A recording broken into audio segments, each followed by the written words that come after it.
আমি জেলের সবচেয়ে ছোট বন্দী, কারণ আমার মাকে মিথ্যা অভিযোগে ফাঁসিয়ে গর্ভবতী অবস্থাতেই জেলে পাঠানো হয়েছিল। সেই কারণেই আমার জন্মও জেলেই হয়েছে, আর আমার বেড়ে ওঠাও সেখানেই। আজ সেই দিন, যেদিন আমি প্রথমবারের মতো জেল থেকে বাইরে বেরোচ্ছি। মা খুব চিন্তিত, তার মনে হয় আমি এখনো নিজের খেয়াল রাখতে পারবো না। তাই সে আমাকে বলে, তোমার বাবাকে খুঁজে বের করো, তিনিই হবে তোমার একমাত্র ভরসা। মায়ের দেওয়া একটা পুরনো ছবি হাতে নিয়ে আমি জেল থেকে বের হই। বাইরে দেখি অনেক রিপোর্টার একজন ধনী ব্যবসায়ীকে ঘিরে দাঁড়িয়ে আছে।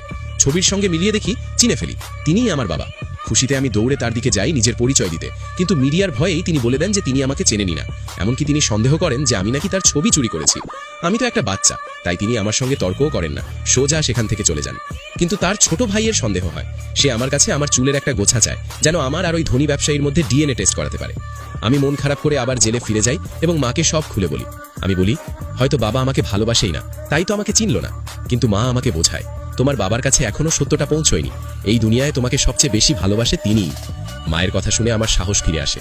আমি আবার চেষ্টা করার সিদ্ধান্ত নিই। এদিকে সেই ধনী ব্যবসায়ী তখন তার বাবার সঙ্গে মিটিংয়ে ব্যস্ত। হঠাৎ তার ছোট ভাই দৌড়ে ভেতরে ঢুকে বলে, ওই বাচ্চাটাকে পাওয়া গেছে। এই কথা শুনে আমার বাবার চোখের সামনে সব স্মৃতি ভেসে ওঠে, যখন সে যৌবনে আমার মাকে ভালোবাসত। পুরো পরিবার আনন্দে উত্তেজিত হয়ে ওঠে, কারণ তারা গত 10 বছর ধরে আমার মা আর আমাকে খুঁজছিল। তারা আমাকে নিতে বেরোতেই যাচ্ছিল, কিন্তু ততক্ষণে আমি নিজেই পুরনো বাড়িতে পৌঁছে গেছি। সেই বাড়িতে যেখানে আমাকে বন্দি করার আগেও আমরা খুব কষ্টে থাকতাম। ভাগ্য পাশের বাড়ির একজন ফ্রিজে আমার জন্য খাবার রেখে গিয়েছিল। আমার হৃদয় কৃতজ্ঞতায় ভরে ওঠে। কিন্তু হঠাৎ করে আমার হাত থেকে বাটি পড়ে ভেঙে যায়।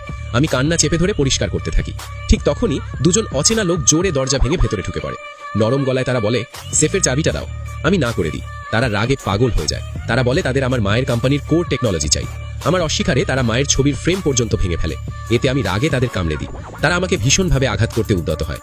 ঠিক সেই ক্রিটিক্যাল মুহূর্তে আমার বাবা সব সূত্র অনুসরণ করে সেখানে পৌঁছে যায়।